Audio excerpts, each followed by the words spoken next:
안녕하세요. 일신사입니다. 저희 채널에는 신박한 사연들이 많이 있으니 많은 분들의 구독 부탁드립니다.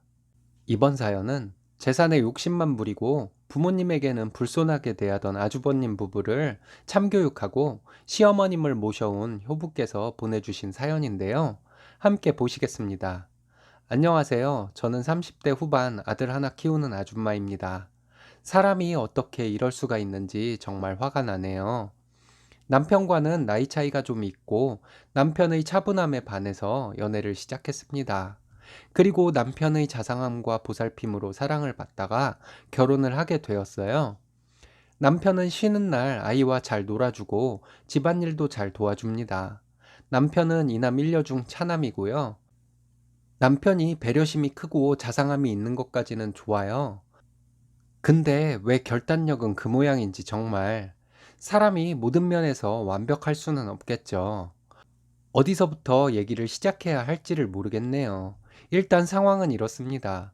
제가 얼마 전에 아주버님네서 어머님을 모셔왔는데요. 남편은 저에게 왜 사서 고생을 하느냐고 하고 있고, 친정부모님도 저에게 무슨 죄를 다 뒤집어 쓰려고 하냐고 당장 되돌려 놓으라는 말도 많이 들었었네요. 한 달이 지난 지금까지 그런 말을 하지는 않지만요. 남편은 지방의 농사짓는 집에서 차남으로 자랐습니다. 아주버님이 한 분 계시고 아가씨가 한 명 있어요. 남편은 삼남매 중에서 혼자 공부를 잘해서 서울에서 대학을 다니고 서울에서 취직을 해서 대기업에 다니고 있습니다. 저희는 남편 외벌이로 살고 있고요. 시부모님은 장남인 아주버님네가 모시고 살고 있습니다.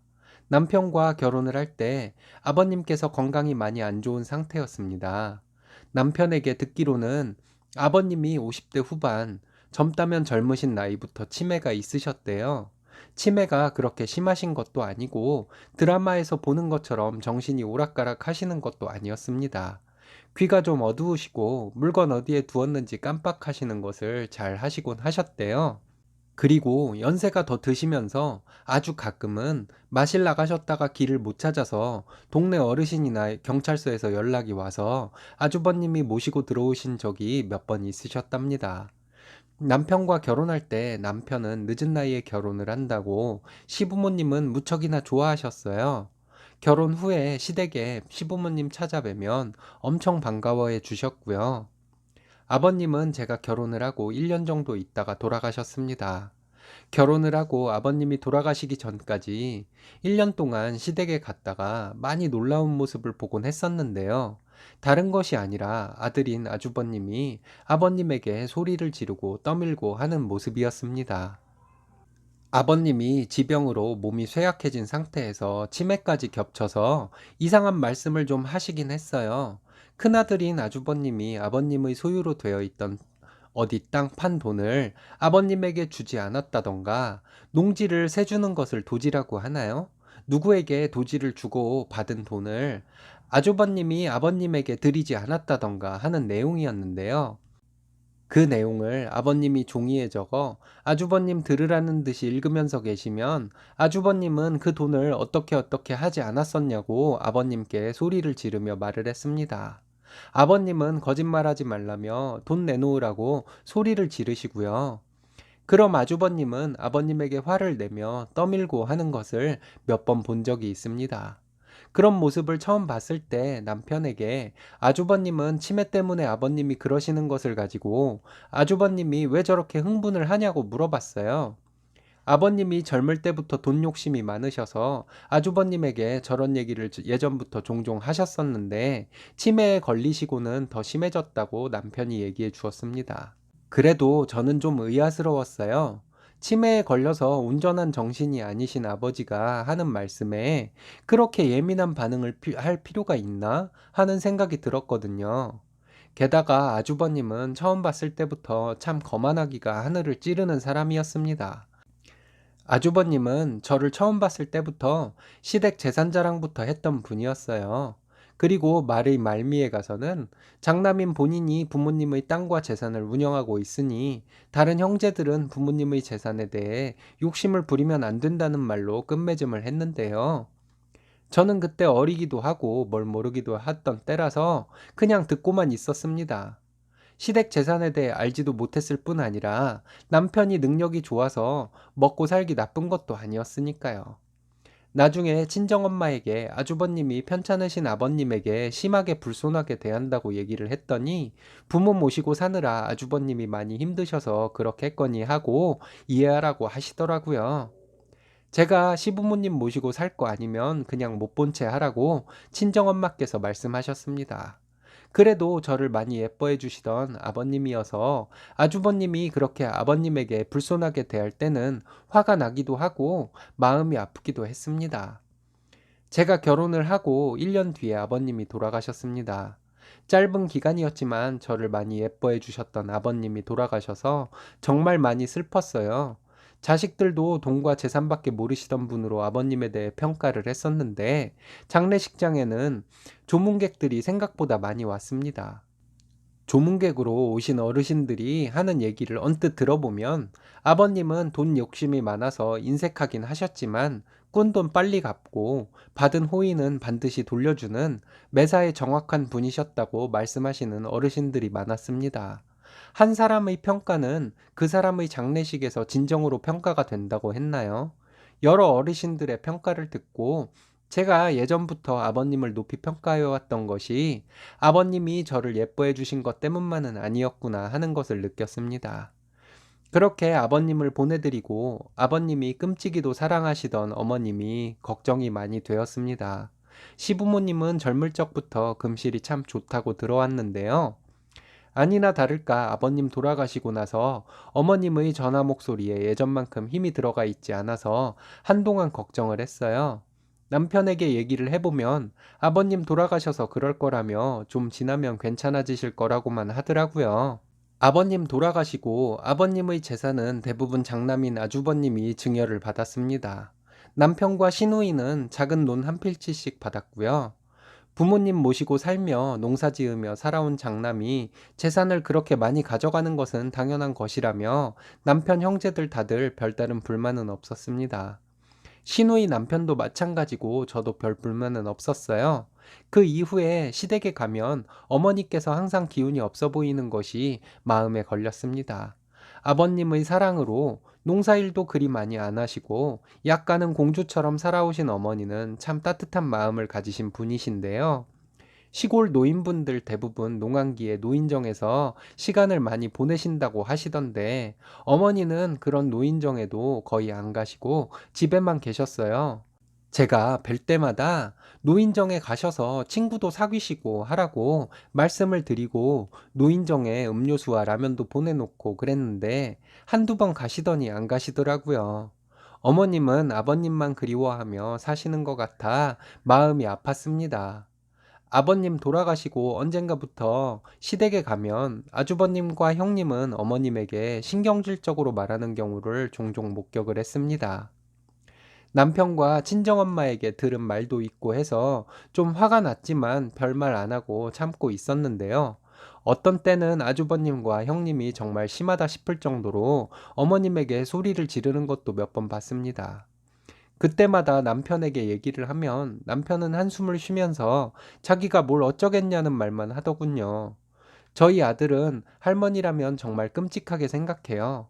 가까이 살며 자주 만나는 외할머니도 저희 아들 꽤 예뻐하는데 이유는 모르겠지만 친할머니를 참 애절하게 생각합니다. 저희 아들은 초등학교 3학년인데 친할머니가 자기 예뻐한다고 매일 할머니와 통화를 할 정도로 할머니와 서로 항상 그리워하며 살고 있어요. 저희 아들이 7살 때 한 번은 밤에 자기 전에 울면서 자기가 돈을 모아서 할머니 안마의자를 사드리겠다고 하며 한참을 할머니가 보고 싶다고 하다가 잠이 든 적이 있습니다. 아이가 잠투정을 하나보다 했는데 지금까지도 가끔 비슷한 일이 생길 때가 있어요. 남편과 저는 우리 아이와 어머님이 전생에 부부였나 보다 하고 얘기를 하곤 하는데요. 어머님이 저희 아들을 많이 예뻐하시니까 우리 아이도 할머니를 그렇게 잘 따르는 것이겠죠. 한 달 전에 시댁에 갔습니다. 근래 들어서 아주버님과 형님이 어머님에게 불손하게 대하는 것이 더 심해지는 것 같아서 걱정을 했었는데요. 남편이 못하면 저라도 아주버님 부부에게 한 소리 할까 하고 생각하는 중이었어요. 시댁에 가서 있는데 형님은 어머님에게 매사에 짜증이 섞인 목소리로 얘기를 하더군요. 소리를 지르기도 하고요. 남편과 제가 보는 앞에서 이 정도면 우리 없을 때는 얼마나 더 심할까 해서 좀 화가 나더군요. 우리 아들도 저에게 조용히 와서 큰엄마 할머니한테 왜 저러냐고 하고요. 그렇게 화를 참고 있는데 어머님이 아주버님의 초등학교 5학년짜리 막내딸에게 물건을 너무 어지럽히지 말라는 말씀을 하셨습니다. 그랬더니 그 조카가 어머니에게 아, 그렇게 하든 말든 하면서 소리를 지르는 거예요. 그런데 어이없게도 아주버님은 옆에 있으면서도 본인 아이에게 아무런 말도 안 하더라고요. 우리 아이가 그 모습을 보고 울면서 어머님에게 안겼습니다. 제가 정말 그때 이성을 잃었나 봐요. 내 자식도 아닌 조카에게 소리를 질렀습니다. 할머니에게 이게 무슨 버릇없는 짓이냐고 했어요. 그리고 어머님에게 당장 저희 집으로 가자고 했습니다. 주방에 있던 형님도 나와보고 아주버님도 가만히 있었습니다. 아주버님과 형님에게 제가 소리 지르며 말했어요. 아버님 살아계실 때도 치매 때문에 하시는 말씀을 가지고 그렇게 불손하게 대하더니 홀로 남으신 어머님마저도 아주버님네가 얼마나 불손하게 대했으면 어린 조카까지도 할머니에게 젖따위로 하냐고요. 제가 이 집 딸도 아니고 며느리지만 정말 눈 뜨고 볼 수가 없다고요. 그랬더니 형님은 저에게 동서가 모시고 살아봐. 모시고 살지도 않으면서 말이 많아. 이러면서 화를 내더군요. 그래서 낳아주시고 안 먹고 안 입고 해서 많은 재산 남겨주신 부모님에게 인간이라면 이렇게 할 수는 없는 것이라고 더 큰 소리로 소리 지르며 말했습니다. 그리고 지금 당장 어머님 내가 모시고 갈 테니 그런 줄 알라고 했어요. 그리고 남편에게 당장 어머님 방에 가서 어머님 옷가지들만이라도 싸가지고 나오라고 했습니다. 머뭇거리고 있는 남편에게 당장 가서 어머님 물건 챙겨오지 않으면 이혼이라고 했어요. 우리 아들이 아빠를 잡아당겨서 어머님 방으로 가더군요. 그리고 어머님 옷과 물건들을 싸가지고 나왔습니다. 제가 어머님 보고 저희 집으로 가자고 했어요. 어머니는 순순히 따라 나오시더라고요. 어머님을 저희 집에 모시고 와서도 며칠 동안은 어머님이 적응하시기 힘들어 하시진 않을까 걱정을 했습니다. 의외로 편안하게 저희 집에 계셨어요. 우리 아이도 할머니랑 함께 산다고 좋아하고요. 밤마다 자기가 할머니를 지켜주겠다고 꼭 어머님과 함께 같이 잤어요. 어머님을 저희 집으로 모시고 온 후에 형님에게 몇 번 전화가 왔습니다. 저에게 어머님 모시고 살다가 힘들어도 다시 모셔다 놓지 말라더군요. 어머님 여기서 잘 지내고 계셔서 그럴 일 없을 거라고 했습니다. 며칠 뒤에 다시 전화를 하더니 형님은 저에게 어머님 재산은 건드리지 말라고 했습니다. 그거 건드리면 가만 안 있을 거라고 협박 아닌 협박을 하더군요. 어머님한테 재산이 있는지도 모르고 있었는데 모른 척하고 형님에게 그랬습니다. 어머님 뜻에 따를 거라고요. 그랬더니 형님은 저에게 어머님 재산이 탐나서 어머님을 모시고 간 거냐고 소리를 지르며 난리를 치더군요. 형님이 정상적인 며느리라면 저에게 어머님 모시고 있기 힘들지 않냐는 말부터 먼저 해야 하는 것이라고 말했어요. 그리고 어머님 재산 그런 거 저는 모른다고 했습니다. 그리고 자식이 부모님 재산 탐내는 건 당연한 거 아니냐 했어요. 그걸 형님처럼 대놓고 욕심을 부리느냐, 욕심이 있어도 참느냐의 차이일 뿐이라고 하며 저희 집에 오신 지 얼마 안 된 어머니 서울 생활에 적응시키기도 바쁘니 이상한 얘기 하지 말라고 하며 전화를 끊어버렸습니다. 친정엄마는 제가 저 어머니 모시고 왔다는 말을 듣고는 처음에는 저에게 왜 사서 고생을 하려고 하느냐고 엄청 뭐라고 했어요. 며칠 있다가 다시 모셔다 드리라고도 하고요. 그럼 엄마가 나중에 행여라도 오빠네한테 구박덩어리로 살고 있어도 내가 모른 척해야 하는 거냐고 했더니 더 이상 엄마는 아무 말 안 하더라고요. 그리고는 저희 집과 친정이 가까워서 친정엄마가 저희 집에 자주 오세요. 와서 어머님과 함께 밖에 나가시고 그래요. 두 분이 성격이 잘 맞는지 점점 친해지시는 것 같고요. 어머님을 저희 집에 모셔오기는 했지만 막상 적응을 잘 못하시면 어쩌나 걱정을 많이 했는데 한 달 정도 지난 지금까지 다행히 잘 적응하고 계신 것 같습니다. 남편이 며칠 전에 저에게 그러더군요. 형네가 부모님에게 어떤 불손한 말과 행동을 하고 사는지 몰라 항상 불안했어도 자기가 모셔올 수도 없어서 항상 마음이 안 좋았었는데 제가 나서서 어머님을 모시고 와줘서 너무 고맙다고요. 며느리인 제가 그렇게 화가 나서 어머님을 모시고 올 정도인데 자식인 남편은 당연히 그런 마음이 저보다 컸겠죠. 앞으로는 어떻게 될지 모르겠지만 어머님이 전보다 혈색도 좋아 보이고 목소리에 힘이 들어가신 것 같아 저는 그것만도 좋습니다. 대부분의 부모님들이 그러시겠지만 자식들 위해 먹을 거 안 먹고 입을 거 안 입고 사시며 자식들은 좋은 거 해주려는 마음으로 평생 살아오신 어머님 돌아가실 때까지 제가 잘 모시려고요. 제 엄마는 아니지만 내 아이 할머니잖아요. 스니님 정말 멋진 효부시네요. 잘하셨습니다. 남편분께서 전생에 나라를 구했나 봅니다. 가족들 모두 행복하시길 바래요. 이번 사연은 잔소리와 막말을 하면서 재수 씨를 부려먹던 아주버님을 가족들 모두 힘을 합쳐 내쳤다는 사이다 사연인데요. 함께 보시겠습니다. 안녕하세요. 저를 괴롭히던 아주버님이 현재는 시어머니로부터 내쫓기듯 나가 살고 있습니다. 그래서 저는 마음 편히 살고 있어요. 시어머니나 시누이의 시집살이 때문에 힘들다고 하시는 분들의 글은 많이 읽어봤는데 아주버님 시집살이는 흔치 않죠. 정말 화나고 상처받고 했었는데 이제 제 속병의 원인이었던 아주버님이 집에서 시원하게 내쫓기고 앞으로 보지 않고 살아도 되니 저는 마음도 편하고 좋네요. 저희는 늦깎이 부부예요. 저는 30대 중반, 신랑은 30대 후반의 지인의 소개로 만났습니다. 적은 나이에 만난 것도 아니었는데 서로 첫눈에 반했고 사귀게 되었습니다. 나이가 나이이니만큼 양가 집안에서도 서두르던 중 혼전 임신으로 만난 지 8개월 만에 결혼식을 올렸습니다. 좋게 말해준다고 요즘 사람들 혼전 임신이 힘들 것 없다고들 하지만 저는 부모님께 좀 혼나기는 했습니다. 저희 시어머니는 좋아하시기만 하셨지만요. 저희 부모님도 마냥 화만 내시지는 않으셨습니다. 혼기가 지난 딸이 평생 혼자 살면 어쩌나 걱정하고 계셨는데 어쨌든 시집은 간다며 좋아하시기도 하셨습니다. 저희 부모님은 신랑을 보고 무척 마음에 들어 하셨어요. 남편은 홀어머니와 이혼한 아주버님과 함께 살고 있었어요. 홀 시어머니이긴 하지만 지금까지 별 문제도 없고 너무 좋습니다. 저와 40년 가까이 차이가 나긴 하지만 워낙 마인드가 열려있는 분이시라 아무 문제 없이 지내고 있습니다. 첫 만남부터 저에게 노총각 아들을 선택해줘서 고맙다고 하셨죠. 저는 긴장하고 남편 집에 인사를 갔었는데 시어머니의 태도를 보고 시집살이는 없겠구나, 오히려 공주 대접받으며 살겠구나 하는 생각이 들 정도였습니다.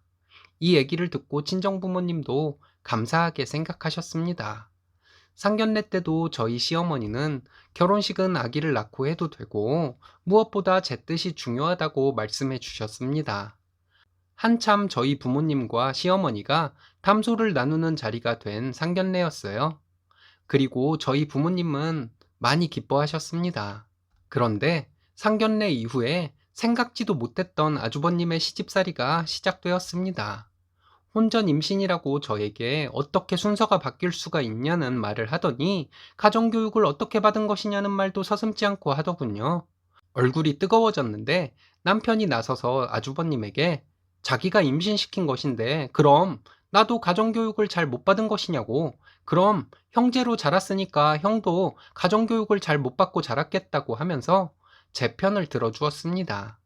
시어머니 같은 좋은 분에게서 어떻게 저런 망나니 같은 아들이 태어났는지, 무슨 출생의 비밀 같은 것이 있는 것은 아닌지 궁금하기까지 했습니다.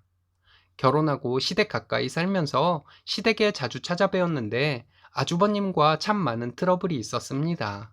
아주버님은 저에게 임산부가 인부복만 입고 다니면 되지 뭘 꾸미고 다니냐고 잔소리를 하더군요. 임산부가 화장은 왜 하고 다니냐고 하기도 하고요. 그리고 이것저것 잔심부름을 시켰습니다. 일어난 김에 자기 방에 가서 노트북을 좀 가져다 달라, 일어난 김에 물 좀 가져다 달라. 그쪽에 가는 김에 자기 가방 좀 가져다 달라 등등. 소파에 널브러져 있으면서 저에게 이것저것 잔심부름을 시켰어요. 점심때쯤 시댁에 가보면 아주버님은 항상 자고 있었습니다. 제가 시어머니께서 해주시는 비빔국수를 좋아해요. 비빔국수 준비에 한창이었는데 아주버님은 바지 속에 손을 넣은 채로 벅벅 긁는 소리를 내면서 나오더군요. 저를 보고도 그냥 행동을 바꾸지 않아서 정말 역겨웠습니다. 그리고 저에게 참 여러 가지 지적을 했습니다. 정체불명의 냄새를 풍기는 사람이 하는 잔소리 들어보셨나요? 정말 사람을 과격하게 만들어요. 아이가 태어나고 시어머니께서 육아를 많이 도와주셨는데 육아에 대한 잔소리도 아주버님에게 참 많이 들었습니다. 본인은 그렇게 지저분하게 살면서 아이를 깨끗이 키워야 아토피가 생기지 않는다고 하질 않나. 제가 임신 기간에 잠을 많이 잤는데 저처럼 먹고 자고만 하면 애가 커져서 낳을 때 고생한다고 하더니 임신 핑계로 게을러지면 동생이 싫어한다고 하더군요.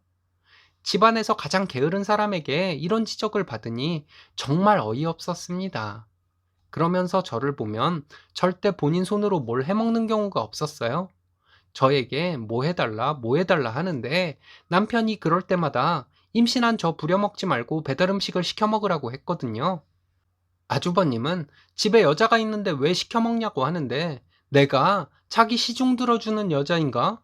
정말 짜증이 폭발할 뻔한 적이 한두 번이 아니었습니다. 막달이 다가오고 몸이 무거운데 먹고 싶은 것은 어찌나 많던지요. 주말마다 시어머니께서 이것저것 해주시겠다고 저에게 오라고 하셨지만 저는 집에서 쉬고 싶은 마음이 더 컸어요. 그렇게 말씀드리고 집에서 쉬고 있는데 아주버님이 전화를 해서 집에서 먹고 놀면서 뭐가 힘들다고 시어머니가 만난 거 해준다는데 거절을 하냐고 복에 겨워서 이러냐고 그러면 우리가 가서 해주겠다고 하는데 이런 신발 그래놓고 어머니께는 재수씨가 몸이 무거우니 어머니가 오셨으면 한다고 제가 얘기했다 하더라고요. 아, 지금 생각해도 내 조카 신발 새켤레. 결국 시어머니와 아주버님 저희 집에 와서 아주버님은 본인 먹고 싶은 거 시어머니에게 말해서 먹고 소파에 누워서 있었습니다. 그리고 늘 하던 것과 같이 재수씨 일어난 김에 물 좀, 일어난 김에 제가 일어나기만을 기다리는 아주버님이 밉살 맞아 보여서 안 일어나고 있었더니 아무리 임산부여도 그렇게 안 움직이면 아이 건강에도 안 좋다고 운동 겸 남편과 함께 나가서 아이스크림을 사오라고 하더군요. 이날 제가 결국 폭발하고 말았습니다.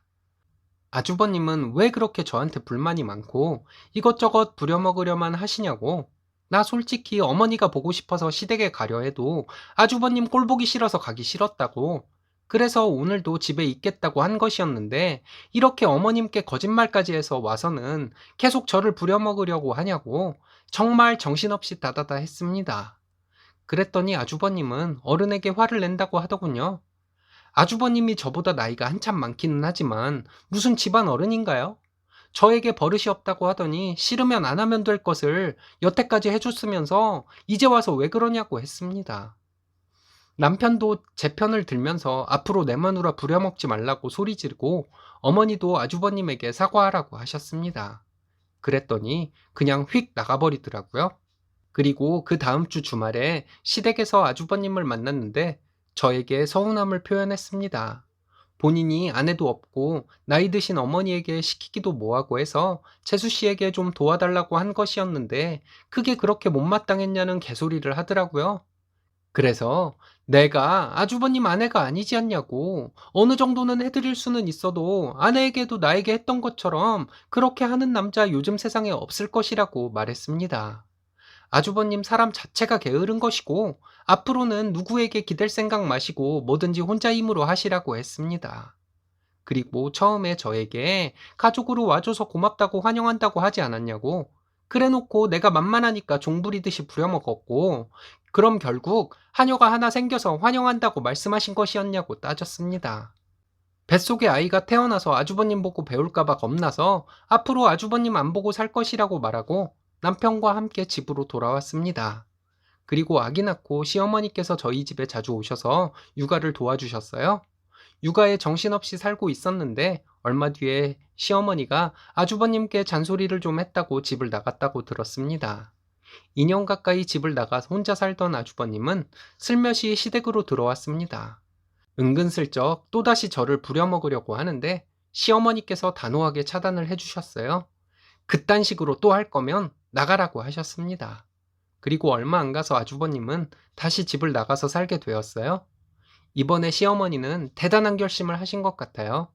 다시는 집에 올 생각도 하지 말고 볼 일 있으면 밖에서나 보자고 아주버님에게 말씀하셨다고 합니다. 남편에게 가끔 아주버님으로부터 톡이 온다고 해요. 남편은 이제 형의 쓸데없는 소리에 대꾸해주기도 귀찮다고 하면서 차단한다고 하는 것을 그래도 차단은 하지 말라고 제가 말했습니다. 어쨌든 안부가 궁금할 날이 있을 테니까요. 시어머니께서 이렇게 확실하게 차단을 해주셔서 지금은 살만합니다. 현재 저는 둘째 임신 중이고 아들보다 며느리인 저를 더 위해주시는 시어머니께 더 잘하려는 마음으로 살고 있어요. 아주버님이 빠지니까 정말 평화롭네요. 긴 글 읽어주셔서 감사합니다. 염치 없는 사람을 단호하게 내치는 것을 본보기로 보여주신 시어머니의 지혜가 대단한 것 같습니다. 현명한 시어머니, 자상한 남편과 함께 귀여운 아이들 잘 키우시며 행복하시길 바랍니다. 이번 사연은 집안 행사에서 일은 안 하고 허세만 부리는 아주버님 부부에게 사사건건 사이다를 날리고 산다는 분의 사연인데요. 함께 보시겠습니다. 안녕하세요. 결혼 5년차 신랑과 함께 즐겁게 사는 부부입니다. 결혼 초반에 짜증나는 아주버님과 형님 때문에 시댁에 가는 것이 정말 싫었습니다. 안 보고 살면 속 편하긴 하겠지만 왕래를 끊지는 못했어요. 속상한 일도 많았지만 그것은 잠시일 뿐이었습니다. 왜냐면 내가 시댁에서 무슨 부당한 대우를 받지는 않는지 노심초사하는 신랑 때문에 금세 해결이 되었기 때문이에요. 저희 시댁은 명절을 제외하고 1년에 4번 제사가 있습니다. 저희 친정은 제사가 없어서 처음에는 제사에 대한 두려움과 설렘이 있었습니다. 시댁은 요즘 잘 없다는 12시에 제사를 지내는 집입니다. 첫 제사 때는 제가 출근을 일찍 하는 때였는데 평일 12시에 제사를 지낸다는 말을 듣고 다음날 걱정이 되더군요. 제사 당일 퇴근하자마자 시댁으로 갔습니다. 신랑은 저보다 조금 더 늦게 퇴근해서 시댁으로 왔습니다. 가서 보니 어머님이 제사 음식을 어느 정도 해놓으셨습니다. 저와 신랑은 둘이서 전도 부치고 과일 손질도 하면서 제사 음식을 만들었어요. 저와 신랑이 한참 일을 하고 있을 때 아주버님네 가족이 왔습니다. 형님은 전업이고 그때 형님네 아이가 2돌 같이 낳았을 때였어요. 형님은 아이 핑계를 대고 집에 있다가 아주버님 퇴근하고 함께 온 것이었습니다. 형님은 그렇게 늦게 와서도 일은 안 하더라고요. 아이는 혼자서 TV도 보고 가져온 장난감을 가지고 놀기도 하는데 형님은 아이를 눈으로만 보면서 아이를 돌봐야 한다는 핑계로 주방에는 얼씬도 하지 않았습니다. 아주버님은 물론 남자가 무슨 제사 음식을 이런 표정으로 놀고 먹고 있었습니다. 8시도 안 돼서 형님은 아이 재운다고 방으로 들어가더군요. 그런데 저는 그 전에 아이가 10시 이전에 자는 것을 본 적이 없었습니다.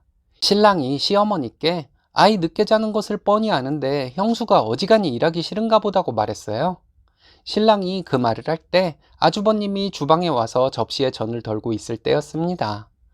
아주버님은 애가 몸이 별로 안 좋아서 그렇다고 하더라고요. 아주버님의 그 말도 안 되는 실드에 제가 땡땡이 방금 전까지만 해도 뛰어놀던데요. 다들 일하고 있는데 형님이 일은 하기 싫고 눈치는 보이고 해서 아이 핑계대고 들어간 거예요. 라고 말해버렸습니다. 형님 하는 짓이 밉살 맞잖아요. 신랑이 너도 눈치챘어? 형수님이 제사 음식 한 적이 없긴 해. 운동을 그렇게 열심히 하는 사람이 명절 전날에는 꼭 몸이 아팠어. 아주버님은 뭔 말을 그렇게 하냐고 하고 신랑은 틀린 말 했냐고 서로 으르렁거리는데 금방이라도 싸울 것 같아서 제가 신랑을 좀 말렸습니다. 친척들도 곧 올 시간인데 싸우면 곤란하잖아요. 그리고 신랑과 저는 마음을 진정시키면서 다시 제사상 차리는 일에 집중했습니다. 친척분들도 오시고 제사도 무사히 다 지냈습니다. 생각보다 제사는 오래 안 걸리더군요. 12시 반쯤 피곤하기는 했지만 밥은 먹고 가라고 하시는데 배도 고프고 해서 먹고 가기로 했습니다. 신랑은 빨리 가자고 했지만 저는 정말 배가 고파서 그냥 나왔다면 편의점 도시락이라도 사가지고 와서 먹고 잤을 거예요. 밥을 먹으려고 앉았더니 형님이 슬그머니 나오더군요. 형님은 벌써 다 끝났냐고 하면서 자기가 도와주러 나온 것인데 시간이 이렇게 된 줄 몰랐다고 말했습니다. 정말 재수없었어요. 밥상에 앉은 형님을 보며 참 생긴 것도 재수없다 생각하고 있었습니다. 신랑은 저보다 더 열받아 하는 것이 느껴졌지만 제가 허겁지겁 밥을 먹고 있으니 저한테 이것저것 반찬을 챙겨주기 바빴어요. 친척 어른들이 한마디씩 하셨지만 신랑은 요새는 이렇게 하는 것이 멋진 남자라고 했습니다. 작은 어머님이 맞다고 우리 애들도 저래야 한다고 하시면서 유일하게 저희 편을 들어주셨어요. 밥을 다 먹고 친척분들 모두 가셨더니 형님은 애가 깬 것 같다면서 잘 자고 있는 애를 재우러 들어가겠다고 하더라고요. 신랑이 형수님은 일은 하기 싫고 밥은 먹고 싶어서 나왔나 봐요 하더라고요. 저는 애소리 전혀 안 나는데요. 형님 또 거짓말 하시나 봐요. 아까도 잘 노는 애 몸 안 좋다고 거짓말 하시더니 라고 말했습니다. 어머님은 안절부절 못하고 있는데 아주버님이 애가 있어서 그런 걸 가지고 그러냐? 이러는 찰나 신랑이 그럼 형수님 애 재우고 나와서 다 치우고 가세요. 엄마 시키지 마시고요. 형, 우린 아까 일 빡세게 했으니까 먼저 갈게. 라고 말하며 저에게 갈 준비를 하라고 했습니다. 아주버님, 형님, 저는 내일 일찍 출근해야 해서 먼저 갈게요. 라고 했는데 나오면서 신랑이 엄마도 형수님 꼭 시켜. 엄마가 맨날 알면서도 넘어가 주니까 형수가 저렇게 거짓말하고 핑계나 대지. 형, 형수가 애 봐야 해서 못하면 형이 하고 가. 우린 이만 갈게. 이러고 나왔습니다. 다음날 피곤하긴 했지만 신랑이 어제 고생 많았지 미안하다 하는 카톡 한마디에 피로가 싹 날아가 버렸습니다. 그 뒤로 형님은 한동안 제사에 아이 핑계를 대면서 아예 안 오고 아주버님 혼자 왔어요. 신랑과 저는 형님이 없는 것이 더 편했습니다. 일은 안 하고 먹기만 하는 얄미운 사람이 없으니 마음이라도 편했거든요. 둘이 전부치면서 아주버님 들리게 은근히 형님 뒷담화도 좀 했어요. 어버이날 오랜만에 시댁에서 형님을 만났습니다. 그날 식사는 밖에서 하기로 해서 시댁에서 일을 한다거나 할 것은 없었어요. 식사를 하고 들어왔는데 아주버님과 형님은 본인들이 식대를 낸 것 가지고 본인들만한 효자가 없다며 장남 어쩌고 엄청 생색을 내더군요. 그리고 아주버님 사업이 너무 바빠서 시댁에 자주 못 온다고 무슨 대기업 회장이라도 됐냥 말하더라고요. 형님은 아주버님이 장남으로서 집안을 일으키기 위해 노력 중이라는 망발까지 서슴지 않더라고요. 어이가 없어서 제가 아주버님이 그렇게 바쁘신데 주말마다 아이랑 놀러 다니세요? 라고 말했더니 형님이 누가 그래? 이러면서 화를 내려고 하더군요. 형님 인스타에 올린 사진들이 말해주던데요? 하면서 형님을 보고 웃어주었습니다. 그리고 형님이 뭐라고 말하려고 하는데 저는 핸드폰으로 형님 인스타 사진들을 시어머니께 보여드렸습니다. 거기에는 아주버님네 가족 놀러 다니는 사진 말고도 형님이 친구들과 놀러 다니며 찍은 사진들도 있었거든요. 아버님 표정 확 굳어지시고 아주버님과 형님은 얼굴이 불그락푸르락 하는데 정말 가관이었어요.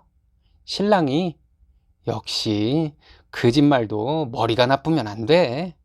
이러더니 아주버님에게 식대 한번 낸 것으로 효자인 척 생색내고 싶었냐고 말하더니 효도 그거 별것 아니라고 우리처럼 부모님 댁 자주 찾아뵙는 것이 효도라고 말했습니다. 아주버님은 분위기가 그렇게까지 되었는데도 바빠서 그렇다고 누굴 만나고 어떤 거래처가 있고 하는 얘기를 하더군요.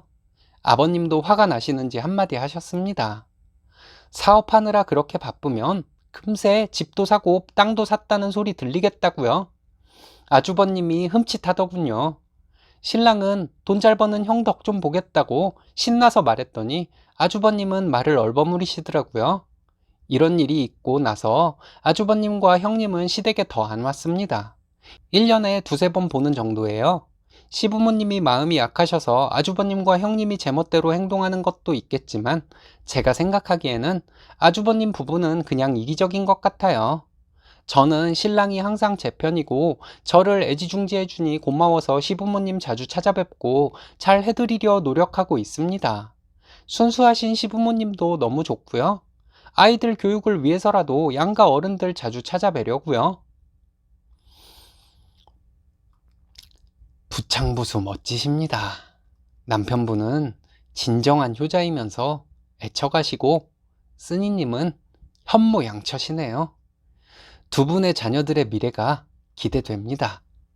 이번 사연은 아픈 어머니를 빌미로 동생의 재산을 탐내던 아주버님들을 참교육한 멋진 여자분의 사연인데요. 함께 보시겠습니다. 안녕하세요. 저는 결혼한 지 10년 조금 넘은 40대 초반 아줌마입니다. 배우자가 바람난 사연, 시집살이 처가살이로 힘들다는 사연들이 참 많지만 집안의 얼마 안 되는 재산 때문에 형제끼리 싸우는 내용의 사연들도 꽤 많이 본 것 같습니다. 나이를 먹어가면서 주변 사람들 얘기를 들어보면 장례식장에서 부모의 유산 가지고 큰 소리가 나는 것은 예사라 하고, 저도 장례식장에 많이 가본 것은 아니지만 실제로 장례식장에서 형제 간의 싸움이 나는 것을 몇 번 본 적이 있었습니다. 저희 남편 형제들도 비슷한 상황이에요. 우리만 그런 것인가 해서 친구들이나 지인들에게 물어보니 부모님 형제들 간에 사이 좋은 집이 별로 없더군요. 언젠가부터는 당연하다는 듯이. 그래서 자기네는 아버님이 형제분들과 연락하고 사셔? 하고 물으면 당연히 왕래 없이 살지 하는 대답이 돌아오더군요. 제가 주변에 형제끼리 정말 사이가 좋은 집을 본 적이 딱 한 번 있는데, 어렸을 때 저희 옆집 살던 아줌마네예요. 그 집 아저씨는 단칸방 월세를 사시면서 술 드시고 동네 사람들과 싸우기나 하는 한량이셨는데, 그 집 아줌마가 일해서 살림 다 하고 아저씨 보신 음식까지 해주시는 집이었습니다. 그 집은 삼형제였는데 막내가 저와 동창이어서 지금도 가끔 소식을 듣곤 하거든요. 그 집 삼형제는 지금도 가족을 대동해서 맛있는 거 먹으러 다니고 그런데요. 아저씨가 술만 드시고 일을 안 하셔서 자식들에게 물려줄 것이 없으니 형제끼리 싸울 건덕지가 없어서 형제들이 사이가 좋은 것은 아닌가 하는 생각마저 듭니다. 이런 생각이 꼬리에 꼬리를 물어 나도 내 자식들이 평생 우애 있게 살도록 하려면 돈을 적게 벌어서 아이들에게 나중에 남겨줄 돈이 하나도 없어야 하는 것은 아닌지 하는 웃기는 생각도 들곤 해요. 아무튼 2년 전에 저희 시댁에서도 예정돼 있던 사건이 드디어 터졌던 적이 있습니다. 지금은 모두 정리가 되었지만 그때는 정말 놀랍기도 했습니다. 신랑은 형 2명, 누나 2명이 있는 막내입니다. 신랑은 바보같이 형들 말에 꼼짝도 못하는 사람이었는데 저는 아닌 건 아닌 성격이라 아주버님들에게 그동안 참았던 것을 전부 터뜨려 버렸습니다. 어차피 형제들과 절연하고 살게 될 것을 신랑만 모르고 있었던 것 같아요. 이번에 저희 몫도 챙기지 못하고 신랑 형제들에게 모두 뺏기고 나면 남는 것은 한밖에 없을 것 같아 저도 할 말을 했는데 의외로 신랑도 강력하게 나오더라고요. 2년 전쯤에 지방에서 혼자 사시는 시어머니께서 어느 날 새벽에 전화를 하셨습니다. 가슴이 답답하다, 심하게 체한 것 같다는 말씀에 새벽에 바로 내려가서 모시고 왔어요.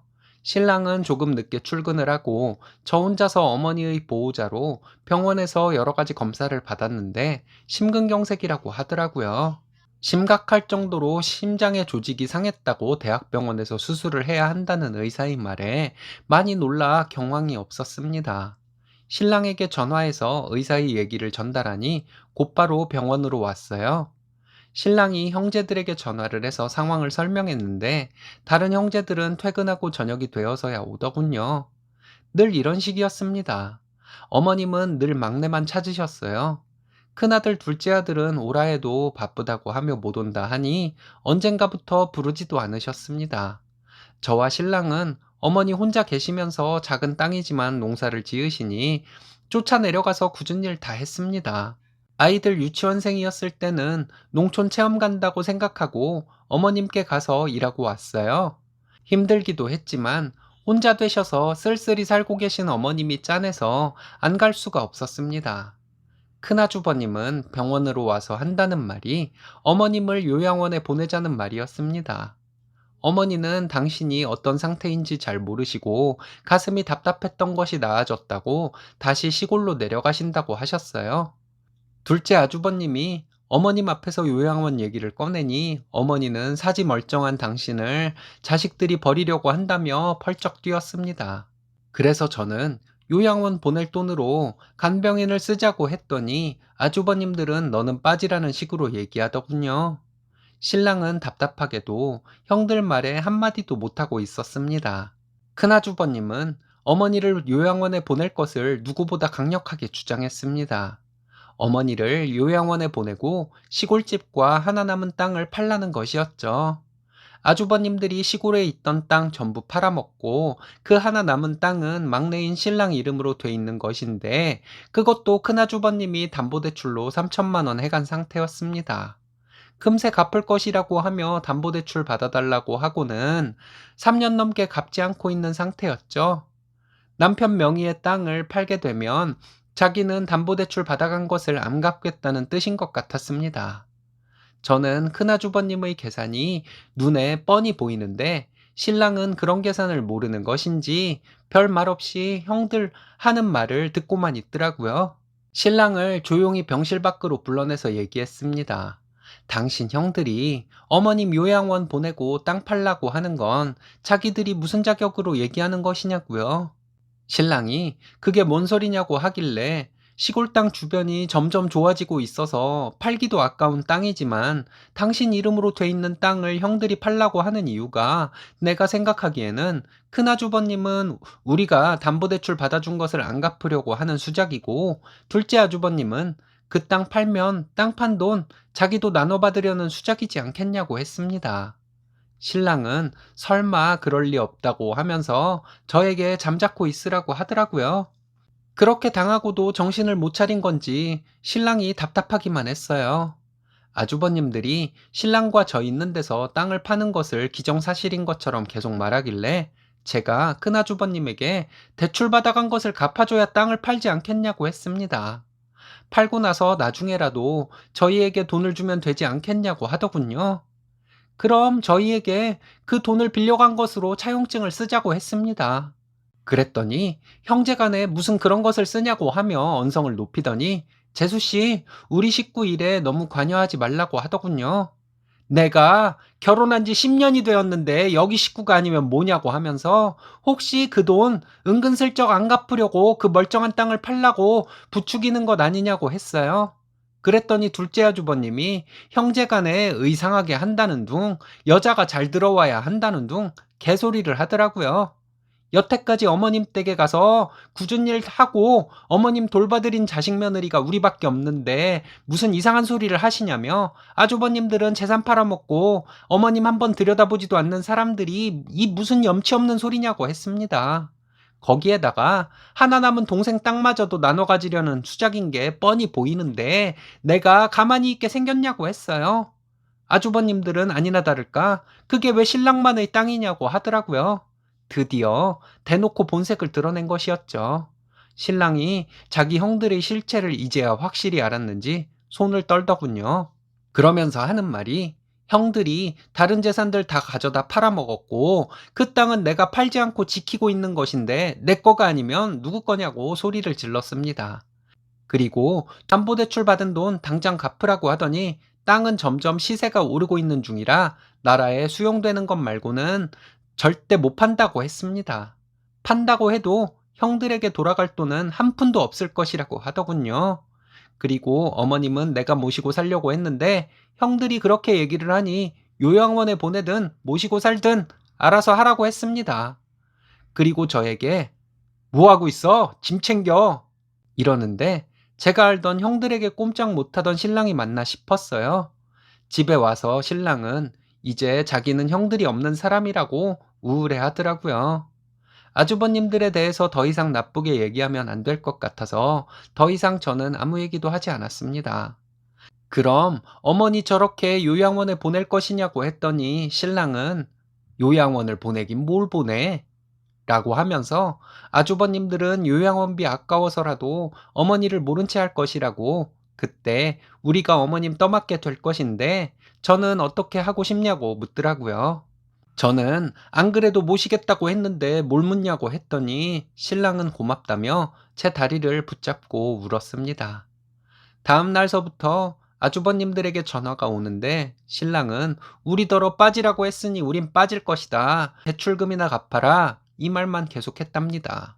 그랬더니 며칠 전화가 오다가 아주버님들은 전화도 없고 어머님도 나몰라라 했습니다. 저와 신랑이 번갈아 가면서 어머님 병수발 들었어요. 시술 받으시고 저희가 어머님 모시고 살고 있습니다. 처음에 의사가 어머님 상태가 많이 안 좋은 것처럼 얘기했었는데 대학병원으로 가서 다시 검사해보니 스텐스 시술 받고 경과를 지켜보자고 하더라고요. 시술 받고 어머님은 한동안 많이 피곤해 하셨는데 점점 좋아지시고 현재는 일상생활 하는데 무리는 없습니다. 둘째 아주버님은 그 이후에 연락 없이 살고 있고요. 큰 아주버님에게 시골 땅 담보대출 갚으라고 주기적으로 신랑이 독촉하고 있어요. 대출이자는 큰아주버님이 내고 있고요. 큰아주버님이 대출금을 갚을지도 불분명하긴 해요. 큰아주버님이 나몰라라 하면 신랑과 저도 어쩔 수 없으니까요. 신랑은 큰아주버님이 대출금을 갚는 순간 절연하겠다고 하고 있습니다. 아주버님들이 어머님을 뵈러 오겠다고 하지도 않지만 온다고 해도 저희가 못 오게 할 것이고요. 돈에 눈이 멀어서 어머님을 요양원으로 빼돌리고 동생 땅까지 나눠 먹으려고 들었던 사람들을 어떻게 신성한 저희 집에 들일 수가 있겠어요? 가끔 신랑과 이런저런 얘기를 합니다. 만약에 시부모님이 아무런 재산도 없는 분들이셨다면 신랑 형제들이 이렇게 되었을까 하는 것 말이에요. 일평생 아끼고 사시면서 땅 조금씩 사시는 재미로 사셨던 분들인데 그렇게 하신 것이 잘못은 아니겠죠. 아주버님들이 인간이 덜 된 것이겠죠. 집안일이라 창피해서 어디 가서 말도 못하고 익명의 힘을 빌려 이렇게 사연을 보냅니다. 이렇게 털어놓으니 시원하네요. 이후에 무슨 사건 생기면 후기 보낼게요. 감사합니다.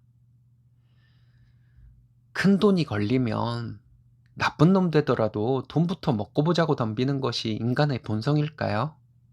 돈과 권력에는 부모 형제도 없다는 말이 헛말은 아닌 것 같아 씁쓸하네요.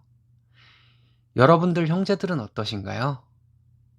오늘의 사연은 여기까지입니다. 재밌으셨다면 좋아요, 구독 부탁드려요. 일신사는 여러분들의 사연으로 제작됩니다. 많은 사연 제보 바랍니다. 여러분들의 사연은 아래 메일 주소로 부탁드려요.